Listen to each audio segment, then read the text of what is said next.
también Benedicto. Bueno, Lino Camprubí es doctor en Historia por la Universidad de California en Los Ángeles. Ha desarrollado su investigación en centros como el Max Planck o la Universidad Autónoma de Barcelona y en estos momentos es investigador Ramón y Cajal en la Universidad de Sevilla. Ha publicado artículos y monografías en Historia y Filosofía de la Ciencia. Entre ellos cabe destacar Engineers and the Making of the Franco's Regime en MIT-Press en 2014 y más recientemente Los ingenieros de Franco, Ciencia, Catolicismo y Guerra Fría en Crítica en el 17. Y hoy tenemos el placer de tenerlo en el instituto con una ponencia titulada Ontología histórica entre la historia de la ciencia y la filosofía de la ciencia. Cuando quieras, Lino, y recomiendo a los que están presentes que, bueno, si pueden enciendan la cámara y apaguen el micro para que no se meta el sonido mientras Lino nos habla. Adelante, Lino, cuando quieras. Pues precisamente hoy vamos a hablar de cómo compaginar la historicidad y la necesidad de las verdades científicas. Pero primero, Ana, muchas gracias por la presentación y Benedicto y Mariano y los demás por la invitación a este seminario online nuevo del Instituto de Estudios de Ciencia y Tecnología, porque para mí es no solo un honor, sino que bueno, es una manera de intentar contribuir a la continuidad de este foro que sirve a los que estamos interesados en los temas que allí estudiáis con tanto rigor y pasión, pues a los que no tenemos la suerte de estar en la Universidad de Salamanca, pues poder discutirlo con vosotros. Así que muchas gracias. Y mucho de lo que voy a decir hoy, lo digo desde ya, aparece en un libro que es de próxima publicación, sin falta este verano, que aparecerá en Synthesis de Springer y se llama Contemporary Materialism, Its Ontology and Epistemology. Materialismo contemporáneo, su ontología y epistemología. Ese libro tiene un capítulo muy largo introductorio de los editores, que somos 3, en el que hacemos una historia del materialismo filosófico, el materialismo en filosofía, distinguiendo sobre todo entre reduccionismos materialistas y materialismos inclusivos. Simplemente materialismos reduccionistas o exclusivos serían aquellos que ponen el énfasis de la ontología o de la metafísica en lo corpóreo, lo fisicalista, incluso niegan otro tipo de entidades. Los materialismos inclusivos serían aquellos que reconocen la realidad ontológica de entidades como las psíquicas o las eidéticas, conceptuales, ideas, todo eso.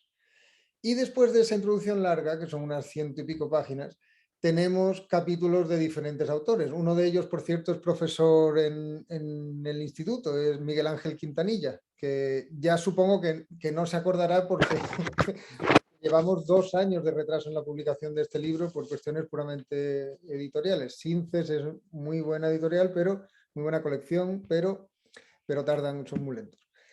Total, que mi capítulo dentro de ese libro trata precisamente de más o menos esto de la ontología histórica. Ahora diré lo que es. De lo que trata es de intentar encontrar un problema o un tema común entre las 2 áreas a las que yo personalmente me he dedicado, que es la historia de la ciencia y la filosofía de la ciencia.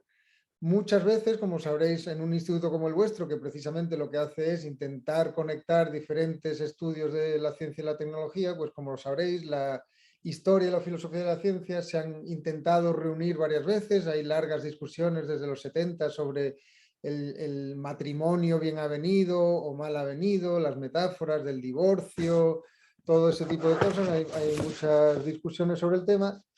Yo intento proponer que un problema común es precisamente este de la ontología histórica. Y después ya hablaré qué pinta ese capítulo dentro del libro, es decir, qué relación tiene este problema en concreto, con el problema del materialismo. Pero primero vamos a ver qué es eso de la ontología histórica. Ontología tiene como mínimo 2 sentidos hoy en día. Un sentido que cada vez lo veo más en uso y que, bueno, a mí me sorprende un poco, pero es un sentido antropológico, como Weltanschauung, como cosmovisión. Y entonces la ontología de los afroamericanos, la ontología de los mayas, cómo ven el mundo, ¿no? Otro sentido, que es el que estaremos más familiarizados los que estemos aquí seguramente, es pues desde Wolff más o menos equivalente a metafísica, aunque ahí hay filósofos que les gusta más uno y otro, pero vamos, podemos tomarlo como como equivalente por ahora. El estudio de la realidad o de las entidades así en general que pueblan la realidad. Veremos, sin embargo, que esto de la ontología histórica hace un poco de puente entre estos dos sentidos, el antropológico y el filosófico, y que precisamente en ese puente es, creo yo, donde se encuentra el problema al que quiero aludir en esta charla, que es pues el que dije al principio. ¿Cómo compaginar la historicidad de las verdades científicas con su necesidad? Vale. Ontología histórica como sintagma lo ha utilizado varios autores. No es un término que se utilice mucho, pero está en Michel Foucault, está en Ian Hacking. En alguna versión, probablemente no con las mismas palabras, está en Lorraine Dunstone, está en Hans-Jörg Rangenberg. Y básicamente a lo que se quiere referir es al hecho de que en las ciencias parece como si el mundo que nos rodea se fuera enriqueciendo, alargando cada vez más. El ejemplo así más fácil de entender será seguramente el llamado microcosmos. El microcosmos es como si se añadiera un mundo entero. Y el macrocosmos que suponen los telescopios, o sea, los microscopios y los telescopios habrían abierto ventanas a mundos nuevos. La versión realista, al interpretar ese abrir ventanas a mundos nuevos, es simplemente decir que esos mundos ya estaban allí y gracias a esos nuevos instrumentos en la historia de la ciencia, nosotros los seres humanos adquirimos acceso a ellos. Perfecto. ¿Qué pasa? Que en la historia de la ciencia como disciplina y en general también la filosofía se ha ido distanciando del realismo ingenuo. Y ahora sabemos que, bueno, que sí, por supuesto, esas entidades estaban allí antes, pero no es que las accedamos a ella de modo prístino o inmediato, sino que nos vienen filtradas por una serie de procesos que son tanto perceptivos, nuestros sentidos, todo eso, como históricos, culturales.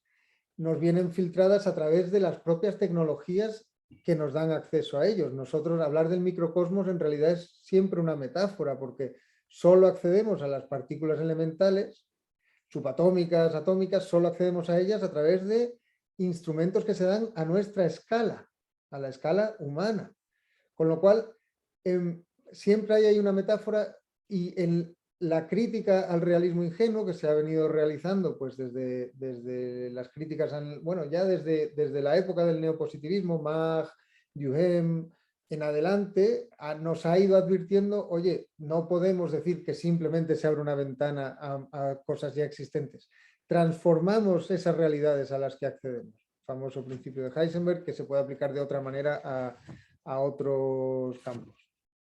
Un ejemplo interesante de esta riqueza filosófica del término ontología histórica se encuentra en el libro editado por Lorraine Dunstone, Biography of Scientific Objects, que se tradujo al español como biografía de objetos científicos, o creo que la vida de los objetos científicos, y está bien que esté traducido al español porque muchas de estas cosas no lo están, desgraciadamente.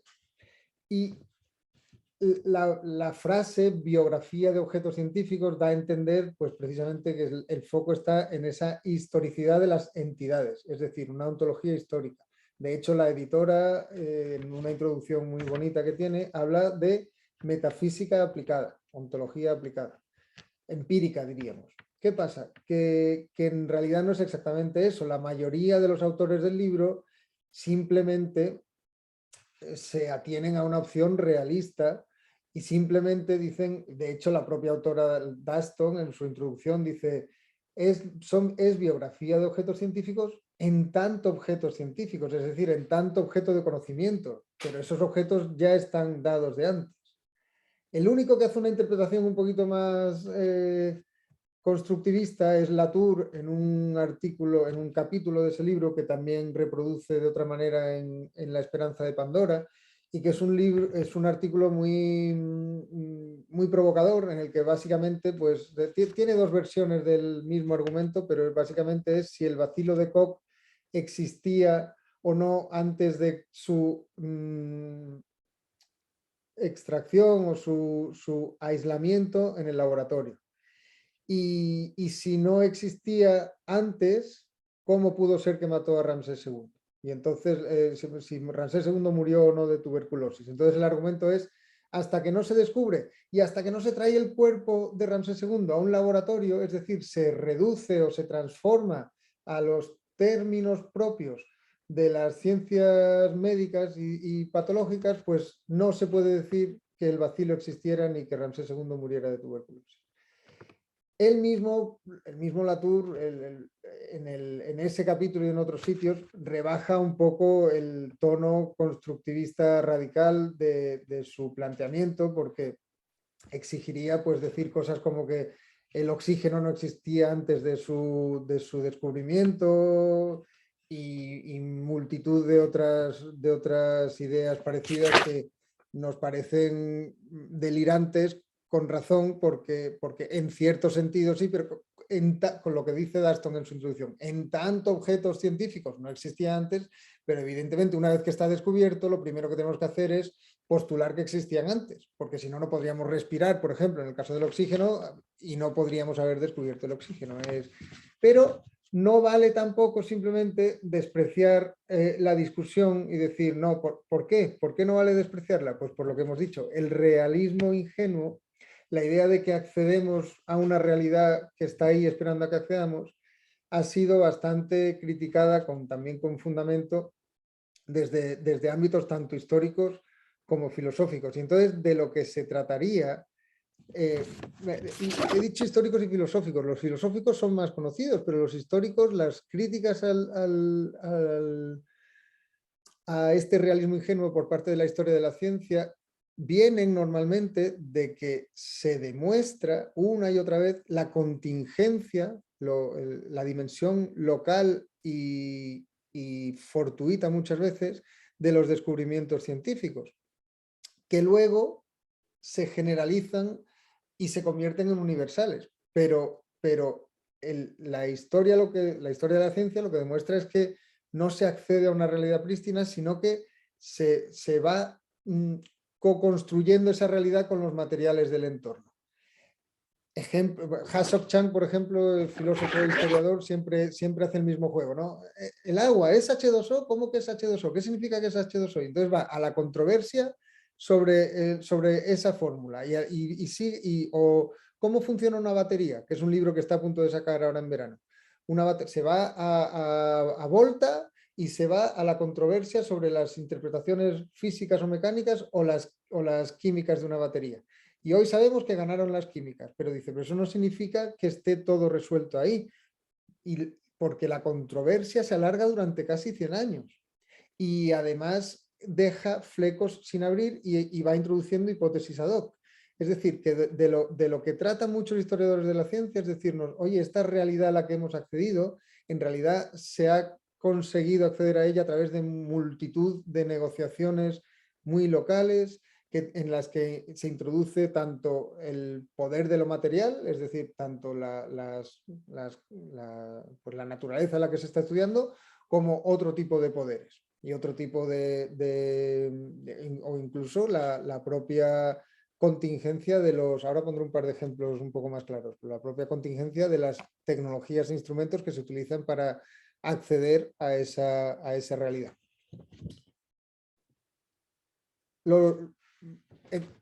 Entonces, ontología histórica sería un modo de estudiar las implicaciones filosóficas de la historia de la ciencia. Básicamente, por eso decía al principio que sirve para unir esas dos disciplinas. Los dos ejemplos que he dicho que iba a poner. El primero es ya famoso, puede ser el de Kuhn sobre el descubrimiento simultáneo de la ley de la conservación de la energía. Ya la frase descubrimiento simultáneo, evidentemente, si se fijan, pues a lo que hace referencia es a algo que ya estaba allí y se descubre, y además se descubre por grupos que están separados, por ejemplo en Inglaterra y en Alemania o en Escocia, y se descubre por grupos que están separados y que por tanto no están construyendo una realidad, sino que están descubriendo la misma realidad, ¿vale? Aunque lo hacen de maneras distintas, con ideas a veces distintas, pero en ambos casos con un contexto histórico tecnológico común, que es ni más ni menos que los motores de la revolución industrial. Es decir, que una de las cosas que dice Kuhn es el propio concepto de trabajo, que es trabajo como un concepto que sirve para medir transferencias de energía, cuando convertimos la energía a través de un transformador de una fuente a otra, por ejemplo, o para comparar la producción de energía de una tracción animal con un motor de viento, con un motor de agua, con un motor de vapor, etcétera, etcétera. Cuando estamos comparando esos tipos de energía, cuando estaban en el siglo XIX comparando esos tipos de energía, utilizaban el concepto de trabajo como una abstracción indiferenciada de la fuerza que de hecho estaba ofreciendo o efectuando el aparato. Es decir, que el concepto de trabajo, que es la base de la primera ley de la termodinámica, tiene un contexto tecnológico, político, económico muy concreto, que es el de los motores de la revolución industrial. Norton Weiss coge el mismo argumento para decir no solo eso, sino que la formulación de Helmholtz de que el trabajo es igual al tiempo por la distancia está tomada directamente de los ingenieros que estaban midiendo cuánto trabajo hace falta, cuánta fuerza hace falta para bombear agua fuera de una mina, por ejemplo, o para mover un telar en una fábrica. Es decir, que el contexto histórico está muy precisamente delimitado en la revolución industrial. Y luego Diana Kormos Barkan, que ahora se llama Diana Kormos Buchwald, pues tiene un libro sobre Nernst y la tercera ley de la termodinámica, que la vincula también al contexto tecnológico, económico, político muy preciso de las bombillas incandescentes. Y como estos hay un montón de ejemplos en historia de la ciencia, pero lo bonito aquí es cómo la primera y la segunda ley de la termodinámica, y también la tercera, quieren ser generales, incluso se aplican en la propia Inglaterra victoriana, Lord Kelvin y todo eso, a la muerte del Sol, a todo el universo entero. Con lo cual, una cosa que aparece en el escenario históricamente contingente de los motores y del interés de los ingenieros por maximizar la eficiencia de los motores, sin embargo, puede convertirse en una ley universal que aplica a un montón de entidades del universo. Este es el problema central, yo creo, de la relación entre historia de la ciencia y filosofía de la ciencia. Otro ejemplo, que ya es más de mis propias investigaciones en historia de la oceanografía, y que la oceanografía pues, es un campo en el que los filósofos de la ciencia no se han adentrado demasiado. Hay algunas cosas, pero hay menos que en física, por ejemplo. Pues a ver, a mediados del siglo XIX se pensaba todavía que las corrientes profundas no existían, es decir, que a partir de determinada profundidad, 500 metros, algo así, no había movimiento ninguno en el agua y que estaba más o menos a 3-4 grados y era una especie de sopa fría estable. Pues bien, con las primeras mediciones de temperatura profundas en 1860, 1870 y luego con los viajes del Challenger y todo eso, pues se descubrió que había grandes variaciones de temperatura entre unas partes del océano profundo y otras. Y entonces se dijo, oye, si hay grandes variaciones de temperatura, es posible que se creen gradientes de presión también y que haya corrientes profundas. Y se empezó a estudiar el tema de las corrientes profundas muy en serio, hasta que a principios del siglo XX, pues los llamados teoremas de temperatura y salinidad, las gráficas de los diagramas de temperatura y salinidad, se convirtieron en un modo de identificar con esas dos mediciones, temperatura y salinidad, tomando una muestra, pues identificar cuerpos de agua y las relaciones de unos cuerpos de agua con otros. Comprobar, por ejemplo, que las mismas proporción de temperatura y salinidad está en una masa de agua del Atlántico Norte que del Polo Norte que del Ecuador. Y es ese tipo de identificación de muestras de agua diferentes las que lleva a las primeras teorías de la convección de los océanos, en este caso del Atlántico Norte. Con lo cual, lo que tenemos aquí, y además el contexto también de este tipo de descubrimientos y experimentos, pues tiene que ver con el Imperio Inglés y luego con los submarinos y con cosas de ese tipo. Con lo cual tenemos de nuevo la contingencia histórica. Aquí la pregunta sería, ¿qué estamos descubriendo cuando estamos descubriendo la convección en el Atlántico Norte, por ejemplo? No estamos simplemente describiendo como una fotografía, una representación, ¿no? Aquella idea de la representación mental que ya criticó Rorty y tantos otros.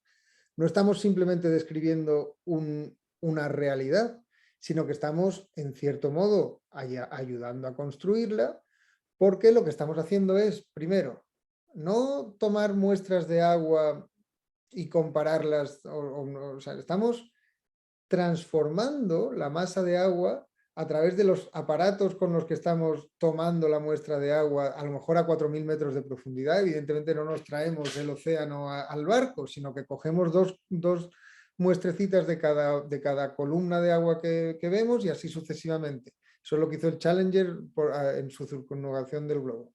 Bueno, pues tomamos muestras y abstraemos propiedades que nos interesan, en este caso la temperatura y la salinidad, y lo hacemos además a través de, en el caso de la temperatura, pues de transformaciones de una barra de mercurio, por ejemplo. Es decir, que estamos transformando y abstrayendo propiedades continuamente de la realidad.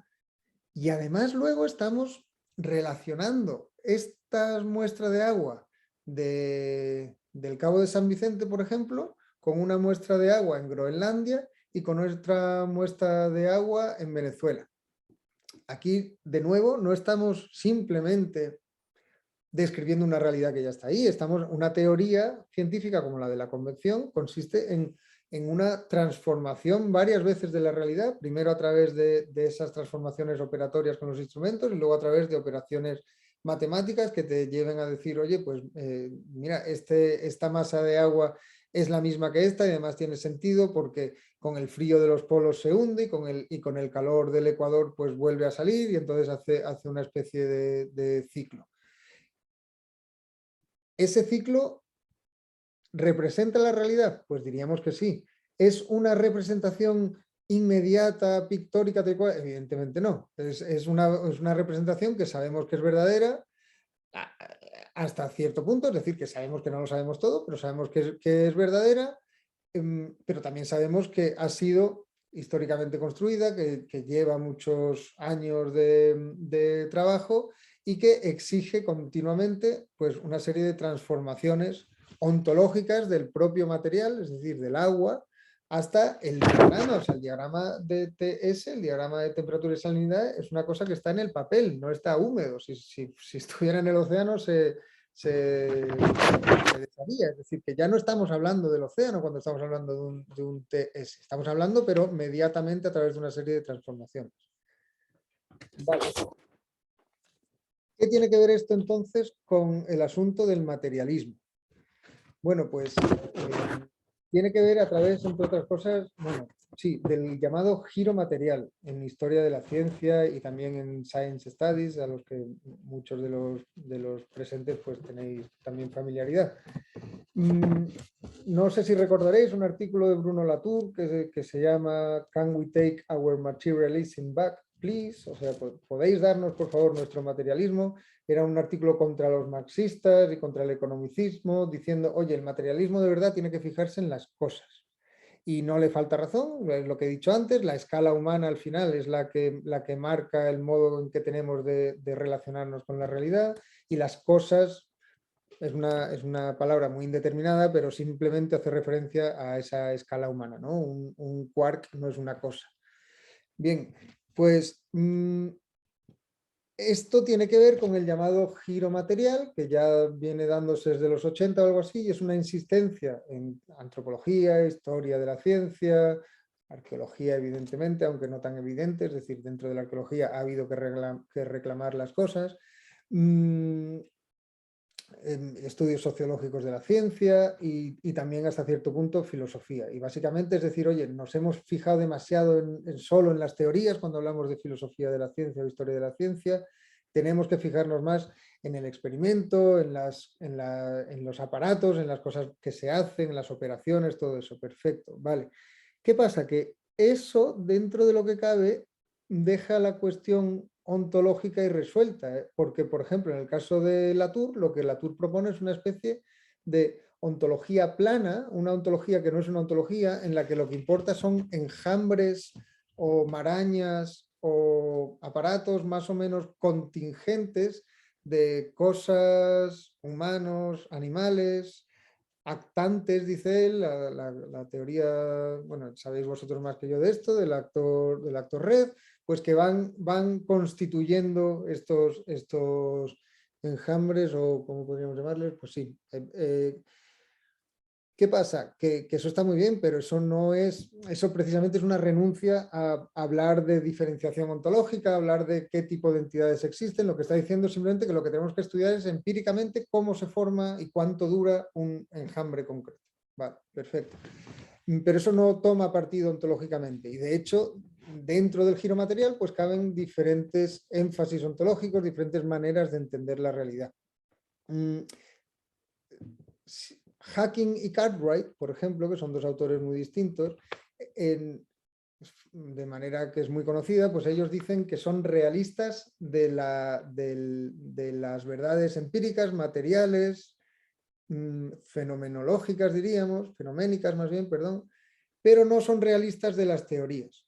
Esta distinción, que tiene mucho que ver con el giro material, sin embargo, lo que está haciendo en realidad es decir que cabe la teoría sin materia, es decir, que está reintroduciendo una distinción aristotélica entre materia y forma que hoy en día pues ya no tenemos por qué aceptar, porque no vivimos en los tiempos de Aristóteles ni aceptamos en general esa distinción, que ya se la cargaron cuando se cargaron el hilemorfismo tomista, pues Boyle y todos los demás cuando hablaban de elementos químicos. No aceptamos esa ontología entre materia y forma porque sabemos que la materia está siempre tiene una forma. La materia está siempre informada. Los elementos químicos son el mejor ejemplo de eso. Pero también que la forma es lo que a veces se nos olvida, las formas, las teorías, las proposiciones también tienen una materia. Porque si no, cuando decimos esto de que somos realistas de las operaciones, de los descubrimientos, con hacking, ¿no? Soy realista de los neutrones porque sé que puedo dispararlos. Tú no podrías dispararlos si no tuvieras un lenguaje que hable, esta parte teórica que hable sobre los neutrones. Es una parte imprescindible de toda verdad científica, de todo cuerpo científico, es esta capa proposicional. Y lo que a mí me parece interesante filosóficamente es ver cómo los signos de esta parte teórica, los signos, las proposiciones, hacen referencia a sus referentes, es decir, a los protones, a los neutrones, cómo los signos y los términos y cómo las proposiciones y las relaciones se relacionan entre sí. Este es el problema filosófico que no deja resuelto el giro material. El giro material hace bien en recordar esto, la parte material, pero no termina de ver cómo se vincula con esto, con la parte proposicional.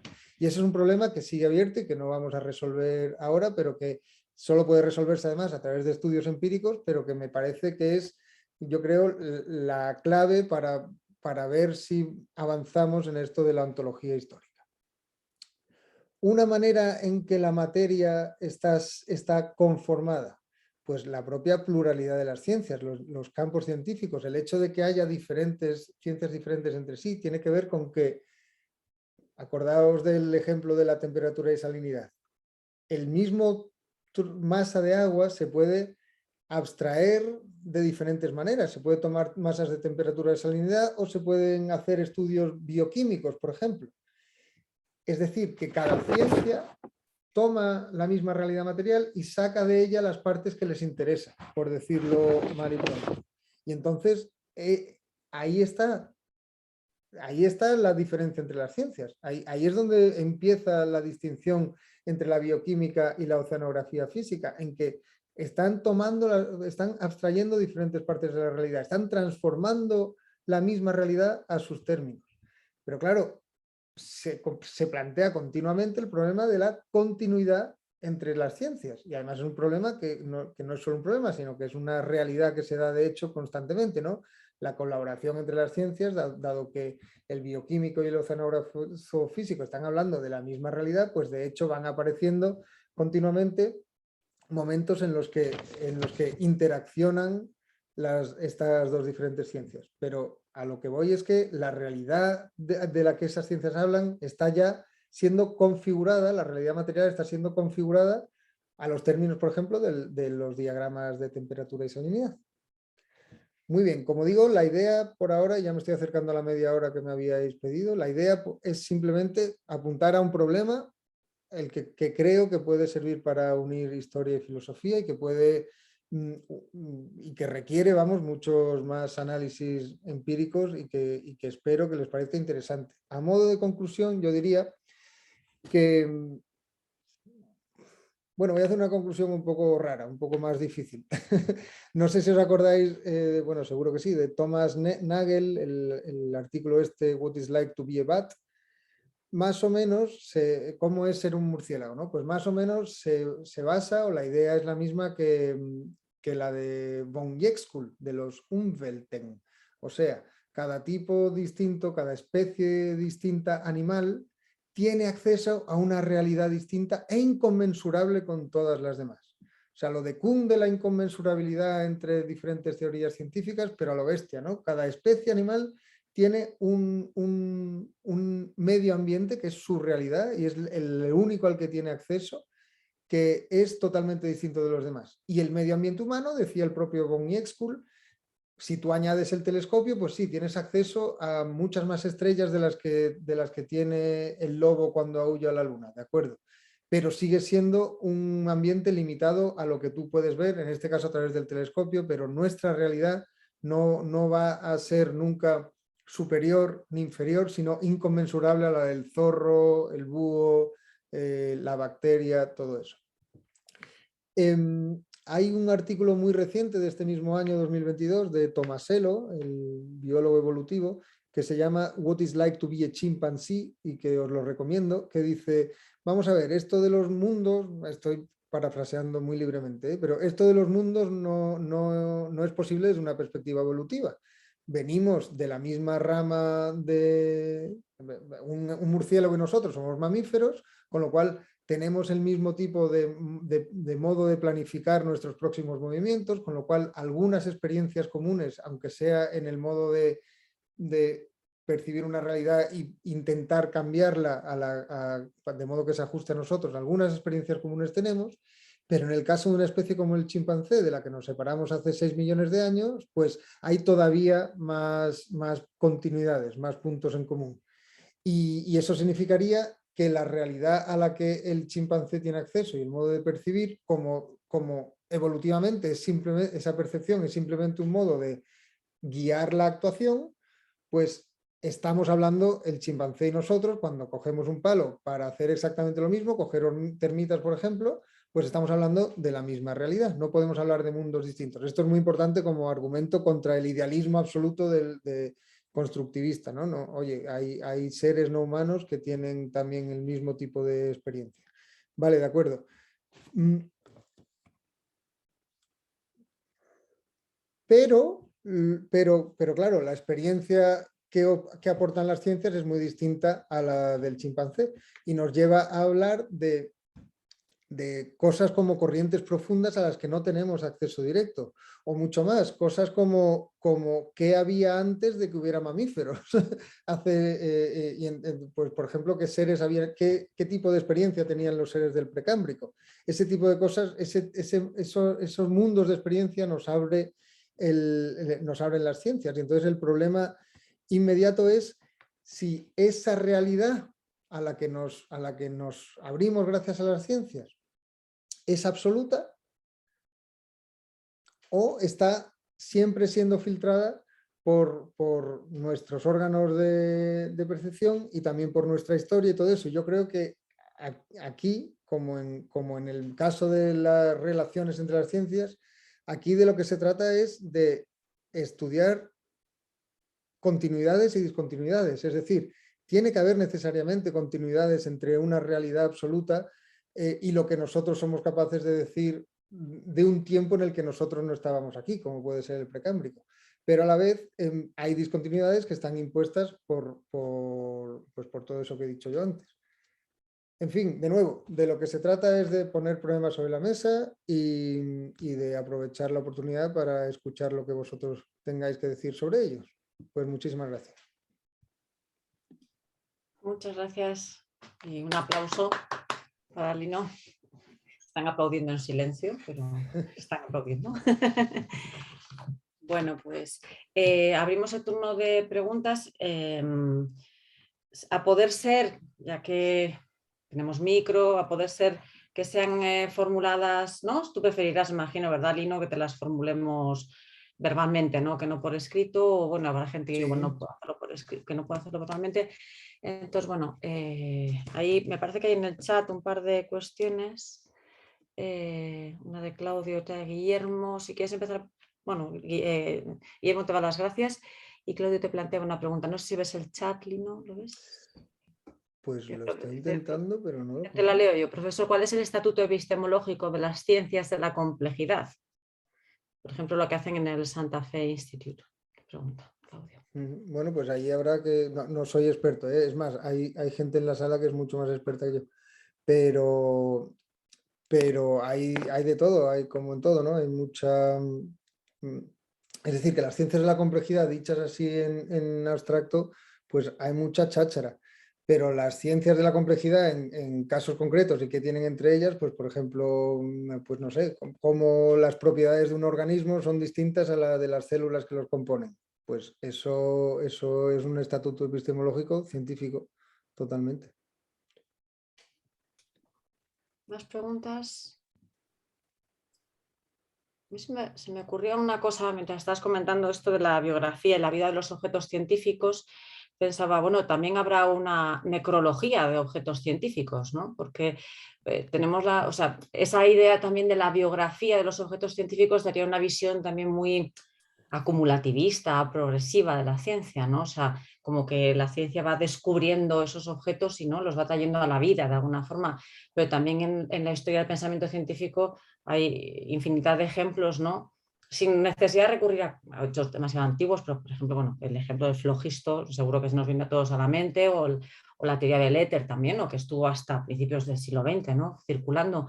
Entonces, podríamos también establecer eso, ¿no? Una necrología de los objetos científicos. Y luego una pregunta que te quería formular, o sea, la mereología, esta concepción de que en realidad objetos no existen o cosas como tal, sino que en realidad todo está compuesto finalmente de partes subatómicas, ¿no? Y que en realidad lo que existe es eso. ¿Qué opinión te merece? Lo de la necrología tienes toda la razón y yo creo que es lo que hace de hecho que el problema sea más acuciante, porque si dices, bueno, es que los objetos científicos sí, en algún momento nacen porque los descubrimos, dice ya, pero los que perecen dejan de ser objetos científicos. De hecho, en la historia de la ciencia tradicional, pues son simplemente parte de la historia del error, ¿no? Y ya está, dice, no, es que eso no era ciencia. ¿Vale? No era ciencia a toro pasado, digamos, pero en ese momento era la ciencia, ¿no? Entonces, ¿cómo? Eso es uno de los problemas que más tiene que enfrentar el realismo, claro. Y Damaur, de hecho, el libro de biografías pues incluye muerte, desarrollo o sea, nacimiento, muerte y desarrollo. O sea, que nacimiento, desarrollo y muerte. Es decir, que la muerte sí que es una parte importante de esos estudios. ¿Qué pasa? Porque es central esto. Si yo estoy diciendo que la contingencia histórica en las ciencias debe poder hacerse compatible con cierta noción de necesidad en las ciencias, hay que reintroducir esa idea de la verdad y el error en historia de la ciencia también. Es decir, que solo algunas partes de algunas ciencias obtienen ese estatuto de necesidad Incluso esas partes, pues los propios científicos te dicen, oye, que esto está sujeto a cambio, esto no es definitivo, es total. Pero hay otras cosas que más o menos consideramos establecidas y muchas veces son ese tipo de verdades más experimentales de las que hablaban Cartwright y Hawking. O sea, la teoría de cuerdas no, pero agua es H2O, pues sí. ¿Vale? Pero, o sea, exige, esto de la muerte de los objetos científicos exige afinar un poco más. Y luego lo de la meriología, la teoría de los todos y las partes, pues totalmente, cuando Latour dice que hay que volver a las cosas, hay gente del propio giro material que dice, no, lo que hay que hacer es volver a los elementos que componen las cosas. Y por ejemplo, gente que hace precisamente, estamos hablando antes, Santiago, de cosas de historia de la energía nuclear y tal, dicen, a ver, hacer una historia de larga duración, geológica incluso, de los elementos atómicos y ver luego cómo pasan por el reactor nuclear y ver luego cómo se desintegran con los residuos y cómo van contaminando otras cosas, tal, es una historia no humana, pero que integra a los humanos, que no es de cosas. Y tiene toda la razón. Yo creo que, sin embargo, la idea de totalidad, la idea de todo, es importante, sin dejar de recordar que siempre un todo es un compuesto de partes, pero lo que marca cierta estabilización y que hace nuestra día a día posible y también la vida de las ciencias posible es ese concepto de cosa, de objeto, que tiene cierta estabilidad. ¿Hay más preguntas por ahí? Sí, por orden parece que está Mariano primero, luego Moya y Benedicto. Mariano, si tienes el micro. Bueno, muchas gracias, me ha gustado mucho la charla, la verdad. Gracias por aceptar. A ver si yo tengo dos preguntas para ti y a ver si me hago entender un poco. Vale, por lo que he entendido, si me equivoco, dímelo. Como que un poco lo que vienes a decir es que al final con todo esto, con este foco tan excesivo que se ha dado en el contexto material, social y económico, ¿no? La cuestión de dónde está la ontología o qué tipo de entidades existen, como que se ha venido a dejar como un poco atrás, ¿no? Un poco la crítica un poco es esto lo que... Bueno, no, sí, no solo quiero decir que yo, por ejemplo, la mayoría de lo que hago es historia política, económica, todo eso de las ciencias. O sea, que no me parece mal ese foco, simplemente que no nos confundamos, que eso no da por resuelto el problema Sí, ontológico. vale. Que hay veces que parece que lo sustituye y no es eso. Sí, vale. O sea, va un poco por mi pregunta porque, claro, que es un poco la pregunta que te habían hecho al principio, que es cierto que ahora un poco con el surgimiento de las ciencias de la complejidad y sobre todo, bueno, un poco en lo que yo estoy enfocando un poco también mi tesis, que es el tema de la filosofía de la biología y la biología de sistemas. Claro, la cuestión de la ontología es bastante problemática y es problemática en el sentido de que es muy difícil hablar, una vez que reconoces que, bueno, que los sistemas biológicos son sistemas complejos, es muy difícil hablar de entidades, ¿no? De hecho, en los últimos años, yo creo que en el marco de la filosofía de biología se ha dejado de hablar de entidades y se empieza a hablar de procesos, ¿no? Con toda esta filosofía procesualista de Dupré, de Nicholson. Y creo que, claro, ya entidades tan bien asentadas en biología como podría ser la homeostasis empiezan a ser sustituidas por entidades teóricas como el equilibrio metaestable o incluso entidades teóricas tan bien asentadas como podía ser lo que era una célula carcinogénica, una célula de cáncer o tumorogénica, que básicamente lo que se venía a decir desde la teoría clásica es que al fin y al cabo la célula cancerígena es aquella célula en la que se ha producido una disrupción, ¿no? De la plantilla genética que tenía, ¿no? Y que al final pues ese error en el ADN lo que ocasiona que una célula sea cancerígena o no lo sea. Claro, al poner el foco otra vez en las biologías de sistemas y en las ciencias de la complejidad, claro, ya es más difícil delinear lo que puede ser, por ejemplo, una célula cancerígena, porque ya no tienes que atender, digamos, a la plantilla o al programa genético, sino que tienes que atender a las señales, al entorno, a la estabilidad que viene dada por la sociedad de células, o, por ejemplo, lo que es una célula madre. Claro, desde el paradigma un poco clásico, proveniente pues bueno, del reduccionismo genético, no es muy fácil lo que puede ser una célula madre porque tienes que mirar las propiedades intrínsecas de la célula madre. Pero claro, desde la biología de sistemas ya tienes que atender, digamos, al nicho, ¿no? La condición de madre de Stimnes se la viene dada el contexto, el entorno, no no por propiedades intrínsecas, o incluso el mismo concepto de herencia, ¿no? Parecía que el concepto de herencia estaba muy claro, ¿no? Pero con el surgimiento de la epigenética, pues ya todo se ha venido a ir un poco de madre, ¿no? Mi pregunta, básicamente, por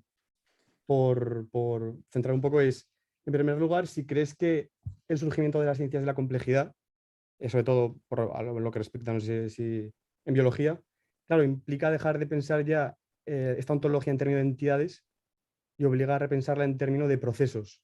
Y si crees que eso puede llegar a ser más problemático, puede hacer los contornos un poco más difusos. Y la segunda pregunta era si claro, ¿dónde queda entonces la idea de necesidad, ¿no? Porque si tú reconoces la complejidad o de los sistemas que tú estás investigando, sobre todo en el marco de la biología, claro, parece ser que es muy difícil abordar completamente la complejidad de los sistemas biológicos, porque tendrías como un overfitting, ¿no? Al final tendrías como una sobreparametrización en la que ya no sabrías exactamente lo que estás mirando. Entonces necesitas hacer pues lo que han denominado como biología de sistemas práctica, ¿no? El hecho de enfocarte hacia idealizaciones y usar distintos modelos para estudiar distintas situaciones. Entonces, claro, ¿dónde queda un poco la idea de necesidad una vez que se reconoce como este paradigma? Bueno, muchas gracias. No, gracias a ti. Además tiene mucho que ver con las preguntas anteriores, también con la de la meriología. La ontología histórica y ontología procesual se parecen en parte, aunque hay muchas maneras de entender la ontología procesual. Dupré a mí me parece a veces que por enfatizar tanto los procesos se llega a un magma heraclíteo casi, o sea, es cierto que los sistemas complejos borran o hacen depender lo que sea una entidad, como los ejemplos que estabas dando, de un montón de otros factores y todo eso, pero eso no significa que no podamos hablar de entidades en todo momento. Pues por el ejemplo que estaba diciendo antes, ¿no? El organismo, pues a cierta escala, el organismo es una emergencia de propiedades compleja con respecto a las partes que lo forman, pero a otra escala, de otras ciencias, pues por ejemplo la etología, el organismo es una entidad con la que hay que contar, ¿no? Pero vamos, que en principio mi discusión es un poco más abstracta y por tanto compatible con lo que tú estás diciendo. Una manera de estudiar esto que yo estoy diciendo, que no he hablado para nada prácticamente de biología, de estudiarlo en biología, es precisamente, pues a lo mejor eso, ver cómo la propia noción de entidad o de organismo o todo eso va cambiando a lo largo del tiempo, ¿no? Que es un poco a lo que tú estás apuntando y que podría convertirse en un ejercicio de ontología histórica y no solo de epistemología histórica, si fuéramos capaces de decir, bueno, en qué manera alguno de estos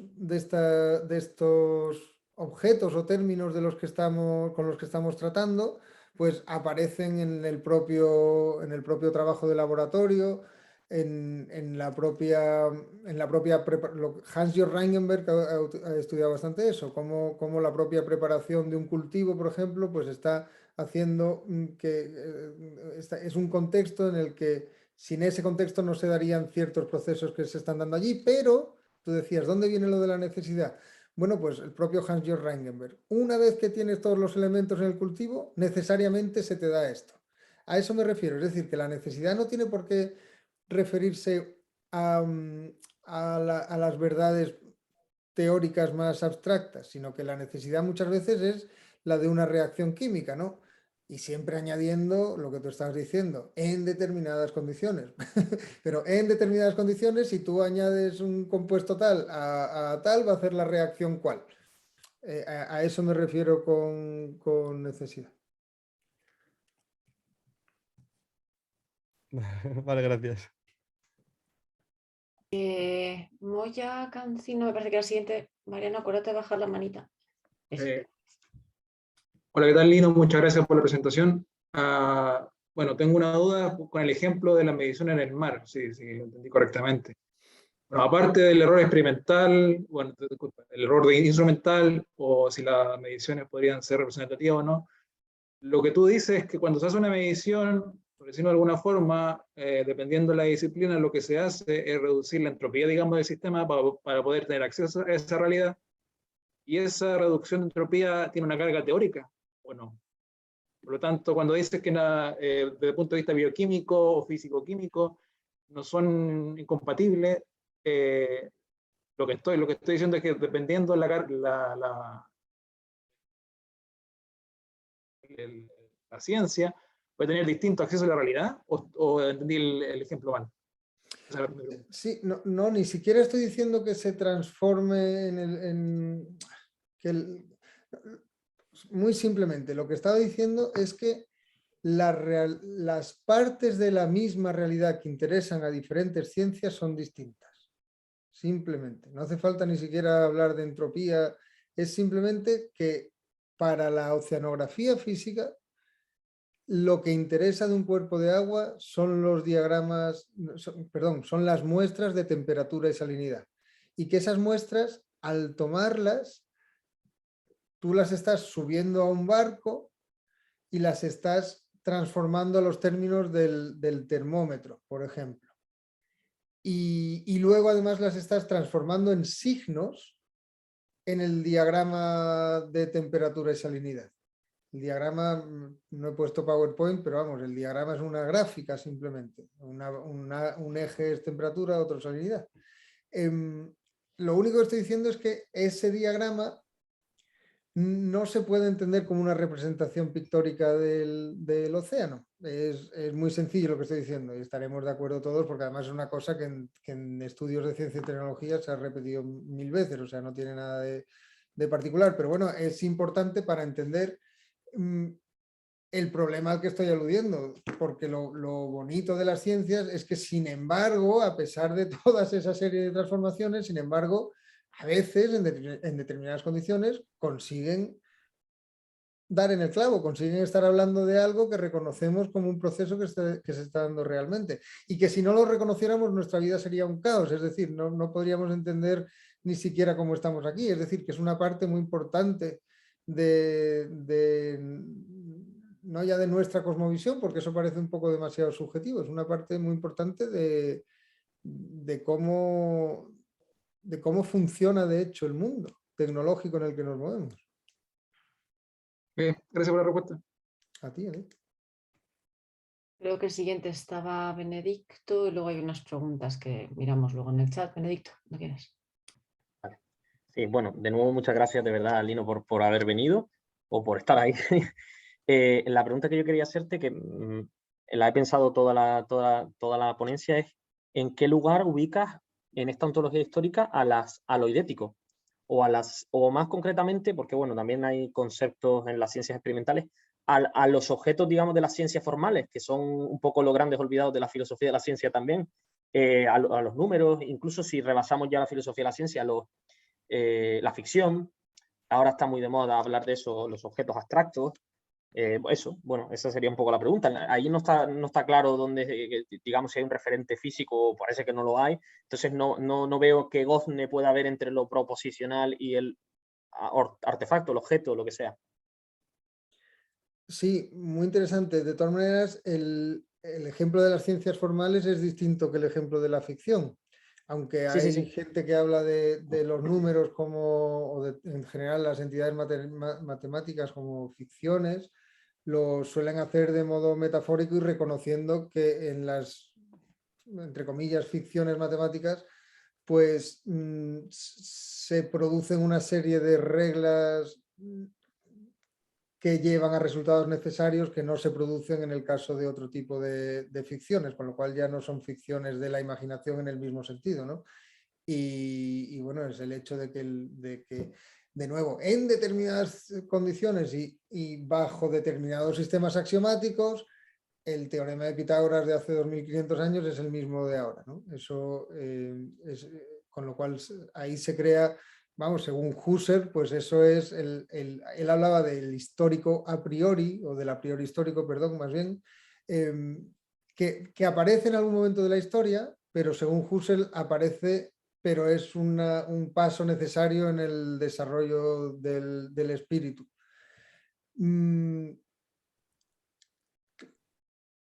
los problemas que se plantean son distintos, desde luego, a los que se plantean en las ciencias de las que yo estaba hablando, que eran más bien experimentales, pero bueno, no son totalmente ajenos. En el caso de las matemáticas, pues se ha hablado muchas veces de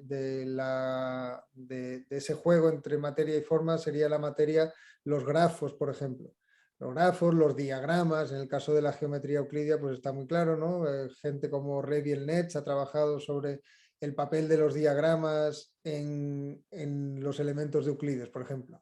¿Qué pasa? Que cuando te vas a momentos posteriores de las matemáticas y a subdisciplinas cada vez más complejas, como la topología y todo eso, o las geometrías neoeuclidianas, el papel de los grafos y de los diagramas ya va perdiendo sentido, y entonces queda el problema de, bueno, ¿y cuáles son los referentes de esas matemáticas? ¿De qué están hablando? Y ahí una respuesta muy obvia parece pues la del convencionalismo o la del ifdenismo, es decir, no, es que ahí sí que reina la ontología histórica, ¿no? Es que esos los hemos ido proponiendo conforme nos ha parecido bien a los matemáticos.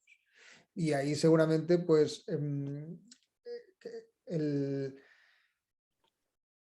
ahí seguramente es más fácil todavía argumentar por una ontología histórica que en otras, porque lo contrario sí que nos lleva al platonismo, ¿no? Decir, no, ojo, los números ya existían ahí antes de que habláramos de ellos. El cero ya existía antes de que... Eso es más difícil. Sí, sí, yo estoy de acuerdo, ¿no? Digamos, la ciencia en la que hay un mayor grado de convencionalismo, pero a la vez es la ciencia en la que hay un mayor grado de necesidad. A las dos se complementan, digamos, son dos lados de la balanza que aumentan hasta arriba sin que uno tumbe al otro, por así decirlo. Sí, sí, sin querer caer en la propaganda, de nuevo, el libro este de Contemporary Materialism tiene un par de capítulos y una discusión, porque el libro, además de la introducción y los capítulos individuales, tiene luego discusión entre algunos de los autores, y tiene una discusión precisamente sobre esto, ¿no? Sobre la referencia de las matemáticas, y efectivamente lo bonito de ese problema en concreto es cómo a partir de esos referentes que son ficcionalistas, dice uno de los autores, sin embargo, dado el sistema axiomático de partida, pues los resultados a los que se llegan son necesarios. Es un problema que, bueno, trajo de cabeza a mucha gente, incluido Wittgenstein y Russell, y que pasaban del platonismo al tautologismo completo, es decir, esto es un juego de palabras que se agota en sí mismo. Gracias. ¿Alguna pregunta más así por audio? Mi gato ha introducido su pregunta también, como lo oís. Vale, pues entonces, no sé si ves el chat, si no te lo leo yo, Lino. No lo entiendo por qué estoy siendo tan torpe, pero no te preocupes, no te preocupes. No, mira, te pregunta Jefferson Gómez, hace dos preguntas. Una es, ¿cómo se puede superar el realismo crítico en ciencia? Y luego la segunda pregunta es, cuando decimos que un chimpancé percibe la realidad de la misma manera que nosotros, ¿se habla de la realidad no como conocimiento? Esa es una pregunta que te pregunta Jefferson. Bueno, dos preguntas que hace Jefferson Gómez. Lo del realismo crítico, pues no hay por qué superarlo. Yo creo que lo que hay que hacer precisamente es definirlo, y como hay muchos realismos críticos, pues lo importante es no ser realista ingenuo, pero tampoco creo ser totalmente relativista. Entonces eso es lo que se llama realismo crítico, y lo que pasa es que eso hay muchas maneras de entenderlo. Lo del chimpancé y la realidad, claro, ahí es siempre lo mismo. Cuando hablamos de historia de la ciencia y de ontología histórica y tal, ¿estamos hablando de la realidad o de nuestro conocimiento de la realidad? Porque todos estamos de acuerdo en que nuestro conocimiento de la realidad es histórico, ¿no? El problema viene cuando dicen, no, es que la propia realidad que percibimos, claro, en biología, en realidad, la realidad de un murciélago, la realidad de un chimpancé o la realidad de cualquier otro elemento de un nicho no se da antes de que esté el elemento del nicho. Es decir, que no se puede hablar de realidad absoluta de un ecosistema sin los componentes de ese ecosistema. La ecología precisamente consiste en que no existe antes de que, es decir, dicho de otro modo un poquito más sencillo, que el organismo se hace su nicho. Y entonces pasa un poquito lo mismo cuando hablamos de la realidad absoluta, de la realidad a la que tenemos acceso los diferentes animales. Siempre somos parte de ella y siempre la estamos modificando a la vez que somos parte de ella. Pero hay cosas, precisamente el ecosistema lo que significa es que hay cosas comunes a las diferentes especies, con lo cual tampoco se puede hablar de mundos, sino que desde un punto de vista darwinista, evolutivo, lo que hay que entender es cómo se configura el ecosistema y aceptar que normalmente el científico biólogo, aunque vaya cambiando de opinión cada 2 generaciones o 3, sabe más del ecosistema en su conjunto que cada uno de los elementos que lo componen, que es también una de las cosas interesantes de los seres humanos y de las ciencias en particular. Muchas gracias, Lino. Claudio te pregunta, profesor, ¿cómo se puede abordar desde la teoría del cierre categorial la biología cuántica? Pues ni idea, sobre todo por lo de biología cuántica de la que no sé nada. De la teoría de cierre categorial no he hablado, pero podría haber hablado. De hecho, en el capítulo hablo un poco más. Teoría del cierre categorial, para quien no lo sepa, es la teoría de la ciencia de Gustavo Bueno y es uno de los ejemplos de materialismo inclusivo, es decir, que ese mundo eidético del que hablaba Benedicto, pues sería también material simplemente en el sentido de que, y el mundo psíquico también, simplemente en el sentido de que es plural y determinado, es decir, que no es una cosa que es simple y que exista independientemente del mundo físico, material, pero a la vez, sin existir independientemente de él, sigue sus reglas y sus legalidades propias. Es lo que le pasa, pues, por ejemplo, al ejemplo de las matemáticas que hemos puesto, que no existiría sin los diagramas, pero que se segrega de ellos y pasa a tener referentes que son casi internos, casi propios, casi eidéticos ellos mismos. Vale, no he hablado de la teoría de cierre categorial, pero básicamente se coordina con lo que yo he dicho porque por esa idea de que lo que estamos haciendo cuando hacemos ciencia es no solo describir la realidad o no primariamente describir la realidad, sino transformarla a los términos de una ciencia. Y entonces es ahí donde se plantean los problemas de las continuidades y discontinuidades en esa transformación y también los problemas de las continuidades y discontinuidades entre diferentes ciencias, algunas de las cuales parece que están hablando de la misma realidad, pero como la están reinterpretando en sus propios términos, pues ahí es donde se separan, ¿no? El ejemplo que he puesto antes de la oceanografía biológica y la oceanografía física.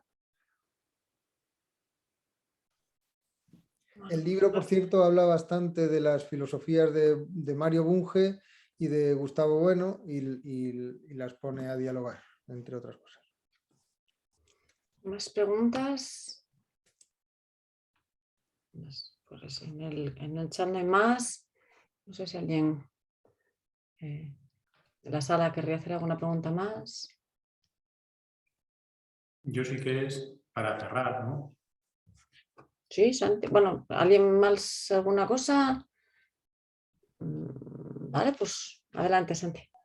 No, después de tu charla, Lino, la pregunta queda en pie, ¿no?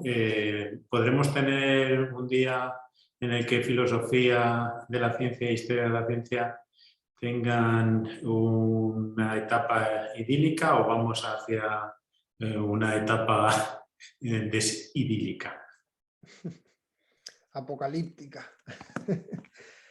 Pues, a ver, yo creo que es que en general la masa académica es tal y la fragmentación es tanta que las dos cosas son compatibles, es decir, que puede seguir haciéndose filosofía por gente que no lee historia y puede seguir haciéndose historia por gente que no lee filosofía y puede ser buena, o sea, no tiene por qué ser mala, pero a la vez pues siempre habrá gente que intente compaginarlas y de ahí saldrán también cosas interesantes, o sea que que hay razones para la esperanza, yo creo. Gracias. Ese es un mensaje positivo que desde Kant le llevamos dando vueltas. Pues no sé si alguien quiere decir algo más. O bueno, pues entonces te damos las gracias, Lino. Ha sido una charla muy estimulante, muy... Bueno, así, ahora ha levantado la mano Moya, así al final. Adelante. ¿Cuándo sale el libro? Pues ahora la página web dice agosto, nos habían dicho julio, pero bueno, ya mismo, ya mismo. Lo que pasa es que el problema es que lleva 1 año y medio de retraso ya entregado todo, o sea, yo no lo entiendo, es una barbaridad. Pero bueno, así son las cosas. Como estos temas no suelen caducar, pues da un poco igual. Bueno, ahora Jefferson se nos ha soltado con una pregunta. Si la ontología precede a la formalización, no pregunta, bueno, no sé, es que como no pone apertura de pregunta, no sé dónde comienza, de dónde no. Voy a leerlo tal cual aparece, ¿vale? Si la ontología precede a la formalización o determinación nosiológica, pero luego empezamos a hablar de dónde ubicar aquello que desconocemos antes de conocerlo. No conocíamos X hasta ayer. ¿Dónde estaba ese X en la materia indeterminada, entre paréntesis, M mayúsculas y cierra interrogante? Si tú lo has entendido, Lino. Es que además, adelante. como no puedo leerla por mi torpeza tecnológica, que no entiendo porque he utilizado esto como todos los que estáis aquí 1500 veces, no sé por Ahora qué. no te sale. Pero bueno, que la pregunta parece muy difícil y puede responderse en otra ocasión, yo creo. Porque además habíamos dicho 1 hora, así que sí. Perfecto. Sí. Bueno, pues si Jefferson le quiere escribir a Lino un correo electrónico y hacerle la pregunta, seguro que encuentra un rato para contestarte. Bueno, pues muchísimas gracias, Lino, ha sido fantástico. Y bueno, cerramos esta segunda sesión del seminario. Muchas gracias y ahora sí, pues nos abrimos el micro y aplaudimos, pues estaría muy bien. Gracias a vosotros por la invitación de nuevo y sobre todo por las preguntas, que vienen muy bien. Un gusto. Y Y nada, leeremos el libro con atención. Hasta la próxima. Bueno, pues Gracias. chao, hasta luego. Chao. Chao.